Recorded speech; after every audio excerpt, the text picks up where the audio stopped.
अपने विषय को रखा है जैसे वो पहले रखते थे। कोई नया पीसी नहीं है, वो चंद नाम उनके पास है, चंद तरीका उनके पास है और उसी प्रकार से वो लगातार प्रेस कॉन्फ्रेंस करते हैं और मोदी जी भारतीय जनता पार्टी के ऊपर आक्षेप लगाने का प्रयास उनका रहता है। आप याद करिए जिस प्रकार से एक सेंसेशनलाइज करने का प्रयास उनका रहता है, इस प्रकार से बोलते हैं जैसे पता नहीं पहली बार कोई सुन रहा हो, कितना बड़ा खुलासा हो रहा है। मुझे याद है 2019 से पहले राफेल को लेकर इसी प्रकार राहुल गांधी प्रकट हुए थे कि बहुत बड़ा खुलासा होने वाला है, अब पूरे विश्व में हलचल मच गया है, चौकीदार चोर है, इत्यादि इत्यादि। कोविड के समय में भी इसी प्रकार से प्रेस कॉन्फ्रेंस वैक्सीन को लेकर राहुल गांधी करते थे, मगर बाद में सुप्रीम कोर्ट में जाकर से गलती हुई है। तो ये राहुल जी का एक तरीका है भारतवर्ष के ऊपर हमला करने का और भारत के जो स्ट्रक्चर्स भारत को बचाते हैं उसके ऊपर हमला करने का। आज जो एक मुद्दा सामने आया है, सुबह से मीडिया में हम सब देख रहे हैं, एक कंपनी को लेकर उसके ऊपर कुछ केस है, यूएस में केस चल रहा है, आक्षेप प्रति आक्षेप है। हम लोगों का स्पष्ट मानना है जहां तक कंपनी और कंपनी का केस का विषय है, कंपनी उस पर अपना स्टेटमेंट जारी करेगी, कंपनी उस पर अपना बचाव स्वयं करेगी। Law will take its own course. मगर जिस प्रकार से आज डॉक्यूमेंट्स सामने रखे गए, सुबह से मीडिया में हमने भी डॉक्यूमेंट्स देखे, the public, in fact because the documents are in the public domain, people of this country have also seen the documents. बिजली को लेकर, बिजली के सेल को लेकर, सेल परचेस को लेकर जो एग्रीमेंट है और स्टेट डिस्ट्रीब्यूशन कंपनीज एसडीसीज के साथ जो एग्रीमेंट है, उसको लेकर यह पूरा मुद्दा है। यूएस और भारत, इन दोनों के बीच इलेक्ट्रिसिटी का लेन देन, दो कंपनियां हैं, एक भारत की कंपनी है, एक यूएस की कंपनी है, और भारत के 4 राज्य हैं। ये 4 राज्य कौन कौन से हैं, जिनका नाम यूएस के कोर्ट में भी आता है और भारतवर्ष में तमाम चैनलों ने उन 4 राज्यों के नाम को उजागर किया है। यह पूरा मामला जुलाई 2021 से फरवरी 2022 के बीच का है। जुलाई 2021 से फरवरी 2022 के बीच का है। और उस समय जो 4 राज्य में SDC, state distribution company, electricity distribution company, वो स्टेट की ही प्रॉपर्टी होती है, स्टेट गवर्नमेंट की। छत्तीसगढ़ की सरकार, छत्तीसगढ़ में किसकी सरकार थी? कांग्रेस पार्टी की, भूपेश बघेल जी की सरकार छत्तीसगढ़ में उस समय मौजूद थी, डॉक्यूमेंट्स में भी मौजूद है। उस समय आंध्र प्रदेश में, जहां सबसे ज्यादा लेन देन के विषय में चर्चा हुई, दीज आर ऑल एलिगेशंस, ये जो तथाकथित लेन देन के विषय में बातचीत हुई है, सर्वाधिक आंध्र प्रदेश में हुई है। किसकी सरकार थी आंध्र प्रदेश में? क्या भारतीय जनता पार्टी की सरकार थी? नहीं। क्या हमारी समर्थित सरकार थी? नहीं। किसकी सरकार थी? वाईएसआरसीपी की सरकार थी। उस समय तमिलनाडु में, क्योंकि तमिलनाडु का नाम भी इसमें आता है, उनके स्टेट डिस्ट्रीब्यूशन कंपनी का नाम आता है। किसकी सरकार थी? डीएमके, आपके सहयोगी स्टालिन जी की सरकार थी, डीएमके की सरकार थी। उस समय उड़ीसा में किसकी सरकार थी? बीजेडी की सरकार थी। तो स्वाभाविक रूप से ये चारों राज्य जिसका जिक्र डॉक्यूमेंटेशन में सामने आया है, यूएस में सामने आया है, उन चारों राज्य में ना तो हमारे मुख्यमंत्री थे और ना ही हमारी समर्थित सरकार थी, कांग्रेस और उनके सहायक दलों की सरकार थी। और आज राहुल जी ने अपने प्रेस कॉन्फ्रेंस में कहा है कि उन्हें कोई आपत्ति नहीं यदि किसी भी पूर्व मुख्यमंत्री से या उनके पूर्व नेता से पूछताछ हो, तो ठीक है, भूपेश बघेल जी से पूछताछ हो, हमें भी कोई आपत्ति नहीं है। ये चारों राज्य के जो मुख्य नेता हैं, जिनके अंडर में इलेक्ट्रिसिटी बोर्ड इत्यादि रहा होगा, इनके मुख्यमंत्री हो, उनसे पूछताछ करें, हमें काहे की आपत्ति होगी? आप केस करिए ना, आप केस करिए, बिल्कुल पूछताछ करिए। और आपने एक बोर्ड दिखाया, बिजली का बिल आपका और मुनाफा उनका। तो तमिलनाडु में बिजली का बिल भारतीय जनता पार्टी की सरकार तो नहीं दे रही थी ना, बिजली का बिल तो डीएमके की सरकार दे रही थी। ठीक उसी प्रकार छत्तीसगढ़ में जुलाई 2021 से फरवरी 2022 के बीच में बिजली का बिल मोदी जी की सरकार तो जनरेट नहीं कर रही थी, बिजली का बिल तो भूपेश बघेल जी ही जनरेट कर रहे थे। तो पैसा मोदी जी के जेब में कैसे चला गया? पैसा तो वहीं के मुख्यमंत्री और वहां के एसडीसी के कंपनी के जेब में जाएगा ना आपके मुताबिक। आपने कहा मुनाफा उनका, तो उनका कौन है? उनका तो ये चारों राज्य में, हमारा कोई नहीं है, उनका तो आप ही के हैं। तो इसका जवाब राहुल जी आप दीजिए। राहुल जी ने आज बार बार कहा मोदी जी की क्रेडिबिलिटी खत्म हो गई, मोदी जी आज से क्रेडिबल नहीं रहे, अडानी के पीछे मोदी जी खड़े हैं इसलिए आज से उनकी क्रेडिबिलिटी ग्लोबल स्तर पे खत्म हो गई। राहुल जी कान खोल के सुन लीजिए, ये मोदी जी की क्रेडिबिलिटी को समाप्त करने की चेष्टा और कोशिश कोई आप पहली बार नहीं कर रहे। सन 2002 से मोदी जी की क्रेडिबिलिटी को ध्वस्त करने की चेष्टा आप, आपकी माताश्री और आपकी पार्टी लगातार कर रही है। मौत के सौदागर से तुम नीच हो, पाकिस्तान में जाकर मोदी को समाप्त करना है, से चौकीदार चोर है तक, ऐसे 100 गालियां मैं गिनवा सकता हूं जहां आपने कहा कि मोदी की क्रेडिबिलिटी खत्म हो गई है और मोदी के इमेज पर डेंट पड़ गया है।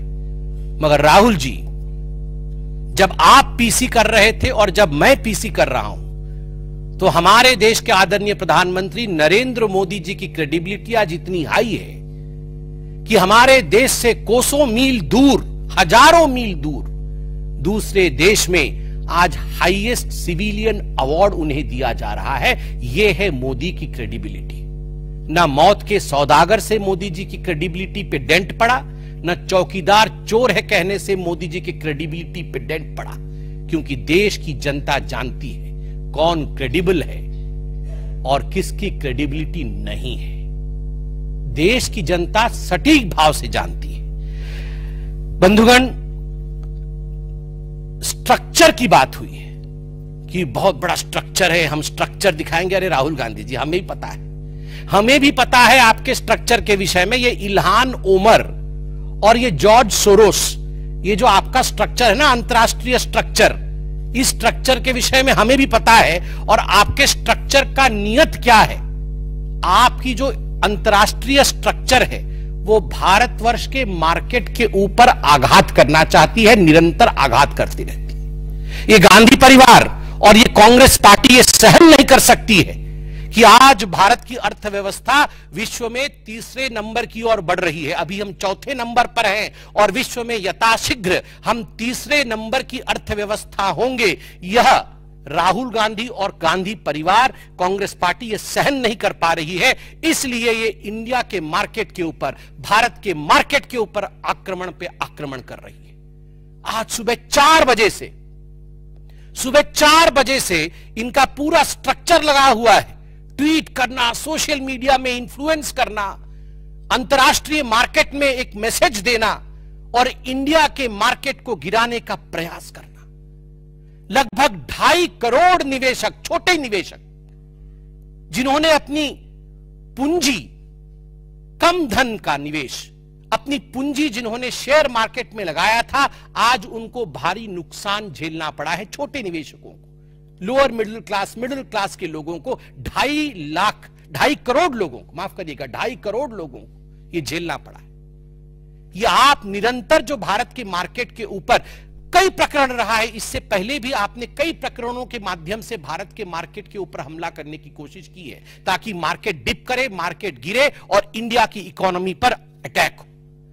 और राहुल जी, आपने आज कहा कि अडानी के पीछे मोदी है, तो हमारा भी सवाल है, यदि अडानी के पीछे मोदी है तो क्या कारण है कि कांग्रेस के सरकार के समय, भूपेश बघेल जी के सरकार के समय छत्तीसगढ़ में 25,000 करोड़ रुपए का निवेश अडानी की कंपनी ने किया।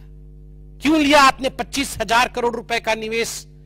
जब आपकी सरकार थी छत्तीसगढ़ में, जब राजस्थान में अशोक गहलोत जी की सरकार थी, 65,000 करोड़ 65,000 करोड़ रुपए का निवेश अडानी की कंपनी ने राजस्थान में अशोक गहलोत जी के समय उनके सरकार में किया था।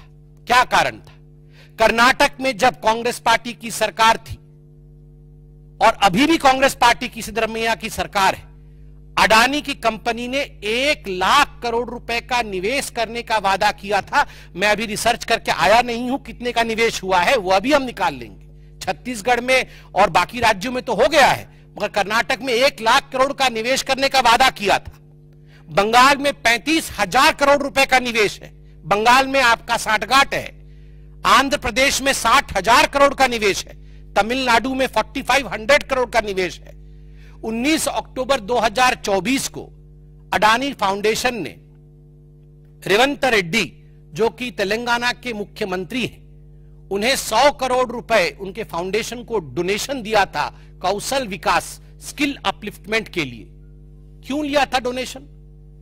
एक करप्ट व्यक्ति से आपने डोनेशन क्यों लिया? आपकी सरकार ने डोनेशन क्यों लिया? निवेश भी नहीं, डोनेशन लिया 100 करोड़ का। 23 जनवरी 2024, 23 जनवरी 2024, रेवंत रेड्डी जी, जो कि तेलंगाना के मुख्यमंत्री हैं, वर्ल्ड इकोनॉमिक फोरम में वो लीड करते हैं और तेलंगाना की कांग्रेस की सरकार 12,400 करोड़ का एमओयू साइन करती है अडानी ग्रुप के कंपनियों के साथ। 12,400 करोड़ रुपए का। राहुल जी, कौन जवाब देगा? क्या आप और रेवंत रेड्डी अलग है? क्या आप और अशोक गहलोत अलग है? क्या आप और भूपेश बघेल अलग है? या इनका जवाब भी आप ही को देना पड़ेगा? मैं आज राहुल जी से पूछना चाहता हूं, और हमने भी 12 वर्ष से मैं प्रवक्ता के पद पे मैं अब देख रहा हूं कि चाहे 2G का केस हो, चाहे CWG का केस हो, कोल स्कैम हो, इन सभी विषयों को लेकर भारतीय जनता पार्टी उस समय कोर्ट में जाती थी। अरुण जेटली जी हमारे बीच में नहीं है, प्रभु उनके आत्मा को शांति दे। देश विदेश के एक कद्दावर नेता और एक बहुत बड़े स्थापित वकील थे। हर केस में वो लड़ते थे, केस साबित होता था, इन्वेस्टिगेशन होती थी, हम आधार को लेकर लड़ते थे। और मैं आज राहुल गांधी से पूछना चाहता हूं, जिस प्रकार हम केस करते थे, केवल प्रेस कॉन्फ्रेंस नहीं करते थे, आप केस करिए ना, आप केस करिए, कोर्ट जाइए। और मुझे आज तकलीफ हुई इस बात से, आपने अपने पीसी में, आप देश के एक सांसद हैं, छोड़ दीजिए कि आप किसी पार्टी के अध्यक्ष रह चुके हैं, मगर आप एक सांसद हैं, और आपने कहा कि इस हिंदुस्तान में, इस भारतवर्ष में हमें कांग्रेस पार्टी को कोर्ट का भी काम करना पड़ रहा है, जुडिशियरी। आपने पर्टिकुलरली जुडिशियरी शब्द का इस्तेमाल किया कि मीडिया भी अपना काम नहीं कर रही है, मीडिया का काम भी कांग्रेस कर रही है बहुत हद तक, और जुडिशियरी का काम भी कांग्रेस कर रही है। वाह, बेल पे बाहर मां बेटे और जुडिशियरी का काम कर रहे हैं। आधे लोग तो बेल पे बाहर हैं और ये जुडिशियरी का काम कर रहे हैं। बताइए, इस पे तो कंटेम्प्ट ऑफ कोर्ट होना चाहिए, सुओ मोटो कॉग्निजेंस लेना चाहिए कि ये जुडिशियरी का काम कर रहे हैं। और आज तो मुझे बड़ा दुख लगा, हमारे एक पत्रकार बंधु ने 3 सवाल क्या पूछ लिए, उनसे ऐसे झेप गए कि ये बीजेपी का। अरे भैया, पत्रकार है, आप भी तो हमसे पूछेंगे। अभी राहुल गांधी ने ऐसा कहा, कभी हम गुस्साते हैं? कभी नहीं भैया, आपका कर्तव्य है, आपका काम है, आप सवाल पूछेंगे। और वहां बोल रहे हैं आप बीजेपी का सवाल पूछ रही है। बीजेपी का सवाल नहीं है, वाजिब सवाल था, उत्तर नहीं है, इसलिए आप झेप गए थे। राहुल जी कह रहे थे इंडिया हाईजैक हो गया है। गलत, टेंस गलत है, पास्ट टेंस में होना चाहिए था, फ्यूचर टेंस और प्रेजेंट टेंस में नहीं। इंडिया हाईजैक हो गया था। गांधी परिवार, ये नकली गांधी परिवार उसके हाईजैकर थे। कमांडो ने मुक्त कराया है हाईजैकिंग से। अब भारत का जो इकोनॉमिक जहाज है वो रनवे पे 2014 से रफ्तार से दौड़ करके अब 35,000 की फुट की ऊंचाई पर उड़ान भर रहा है, तीसरे नंबर की इकोनॉमिक शक्ति बनने जा रहा है। तो Rahul Gandhi, India is not hijacked, India was hijacked. Today India is soaring high as far as economy is concern. और बार बार बोलते हैं जेपीसी कर देंगे, जेपीसी बना देंगे। सरकार कहीं बनती नहीं है, कहीं सरकार बनती नहीं है तो जेपीसी बनाकर ही खुश हो जाते हैं। तो बोलते चलो जेपीसी ही बना देंगे, सरकार तो बन नहीं रही है। और जेपीसी बना दीजिएगा तो वहां क्या, कोई बोतल फोड़ रहा है, कोई हाथ तोड़ रहा है, कोई मुंह फोड़ रहा है, यही चलता है इनके जेपीसी में। लोकसभा सत्र से पहले ये इनका पुराना ड्रामा है। अब राहुल गांधी जी को देखिएगा, पहले दिन 25 तारीख को पूरा ड्रामा और नौटंकी शुरू कर देंगे। किस प्रकार से भारत की इकोनॉमी नहीं चले, किस प्रकार से भारत का पार्लियामेंट नहीं चले, किस प्रकार हर जगह केओस और अस्त व्यस्तता रहे, यही राहुल और कांग्रेस पार्टी का विशेष उनका प्रबंधन है। और अपने मुंह मियां मिट्ठू बनना राहुल गांधी बंद करे। इतना कह के मैं अपने विषय को समाप्त करता हूं। कोई प्रश्न हो तो अवश्य पूछें। Neeraj Pandey, ABP.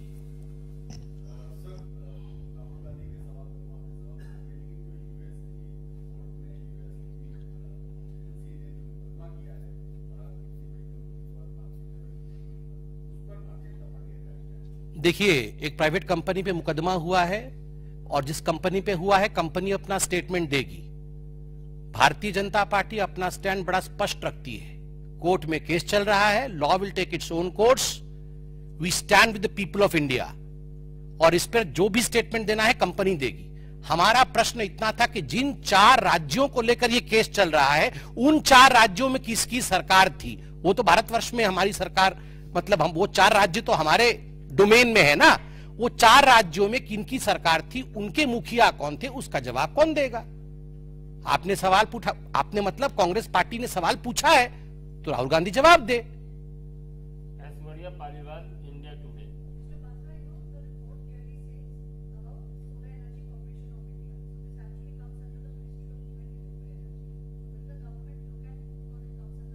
See, ultimately the whole issue goes to the distribution companies of the state, because ultimately this has to be supplied to the states. This was meant for the states, and have talked about the 4 states which finds mention in the documents.